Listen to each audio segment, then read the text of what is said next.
Hello guys, welcome back to the my YouTube channel. This is day 8 of our 30 days trading journey.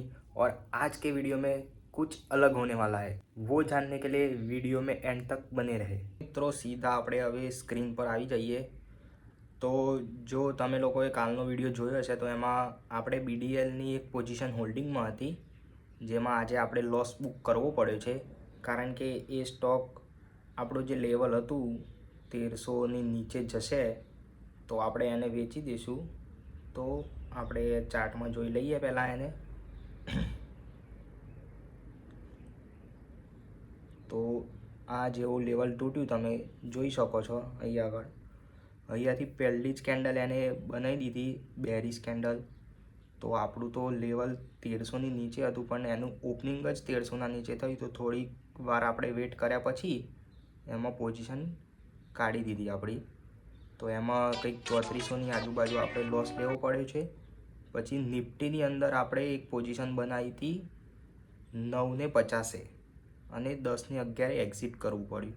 તો એમાં કઈ રીતનું હતું તો આપણે ચાર્ટ પર જોઈ લઈએ એકવાર।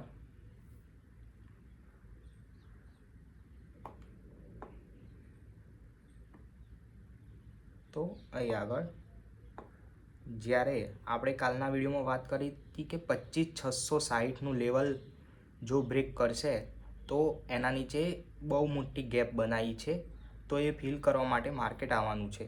તો એના માટે આપણે સીધું જેવું બ્રેક કર્યું એમાં તમે કેન્ડલ જોશો તો એ પણ બહુ મોટી જ છે, એટલે નીચેની સાઈડની જ કેન્ડલ બનાવેલી લાલ કેન્ડલ। તો જેવું એને કર્યું આપણે પોઝિશન લઈ લીધું, પણ આ 15થી 20 મિનિટ એ જ રેન્જમાં ફર્યા કર્યું અને પછી સીધી એક ગ્રીન કેન્ડલ બનીને આપણો સ્ટોપ લોસ જે હતો એ એને હિટ કરી દીધો। આમ 120 રૂપિયામાં આપણું બાઇંગ કિંમત હતી આની, જેમાં આપણે પહેલાં સ્ટોપ લોસ 100 રાખેલો, પણ જેવું લીધું એમાં થોડો ઘણો આપણને પ્રોફિટ પણ દેખાયો હતો આ ઓપ્શનમાં, જે 137 આજુબાજુ પણ ગયો હતો। તો આ ઓપ્શન જેવો 137 ગયો તરત આપણે આપણો એસએલ જે છે 100થી 110 કરી દીધો, તો નાનો લોસ થાય એના માટે। તો આપણને એમાં 1300ના આજુબાજુ લોસ થયો છે।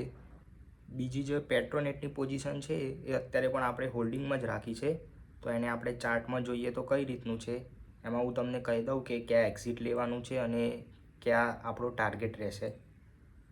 આ લાસ્ટમાં અચાનક ફોલ આવ્યો છે, પણ એ સ્ટ્રાઇક પ્રાઇસ હજી આમાં શો નથી થઈ, 298ની જ બતાવે છે ક્લોઝિંગ, પણ એકચ્યુઅલીમાં ડાઉન જતું રહ્યું છે। તો આમાં આપણો સ્ટોપ લોસ 295 રહેવાનો છે। જો 295 આવે તો આપણે પોઝિશન આપણી કાઢી નાખવાની છે। બાકી ટાર્ગેટ આપણે 305 310 એમ રાખીશું આપણે, 305થી 310નો। માની લો કે 305 આવ્યો તો જે પછી આપણો જે સ્ટોપ લોસ છે એ 300 એમ કરીને શિફ્ટ કરતા રહેશું, તો સ્ટોપ લોસ હિટ થાય તો પણ આપણને ઓછો લોસ મળે।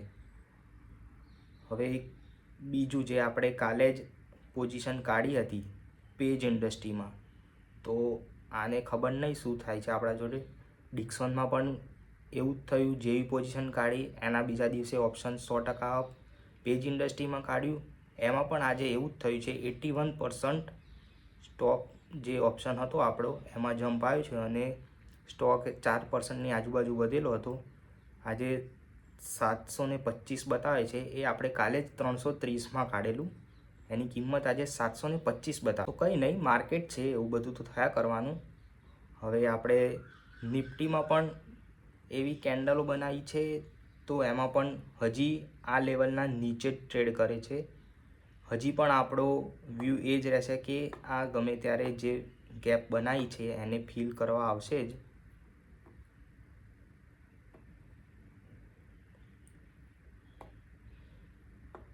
આ જે ગેપ તમને દેખાઈ રહી છે અહીંયાથી લઈને અહીં સુધી, કારણ કે માર્કેટનું એવું છે કે ચાર્ટની અંદર ગેપ બનેલી જનરલી રહેતી નથી, તો ગમે ત્યારે આ ગેપ ફિલ કરવા આવવાનું જ છે। તો બસ આપણે એ દિવસનું વેટ કરીશું અને એ દિવસ કંઈક મોટા ટાર્ગેટ માટે રમીશું જ્યારે કરશું ત્યારે। બાકી આની ઉપર જશે તો નાનો મોટો જે ઉપરની સાઈડનો આપણને પોઝિશન બનશે કોલ સાઇડની તો એ પણ લઈ લઈશું.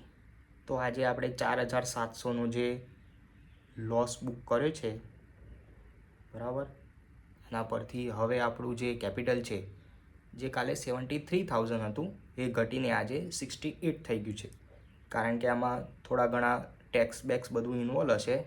તો હવે જોઈએ, આપણો ચેલેન્જ કમ્પ્લીટ છે કે 30 દિવસમાં 1 લાખ કમાવાના. તો 30 દિવસની અંદર એ ચેલેન્જ આપણે પૂરો કરી શકીએ છીએ કે નહીં, એના માટે તમે અમારી સાથે યુટ્યુબ ચેનલમાં બનેલા રહો.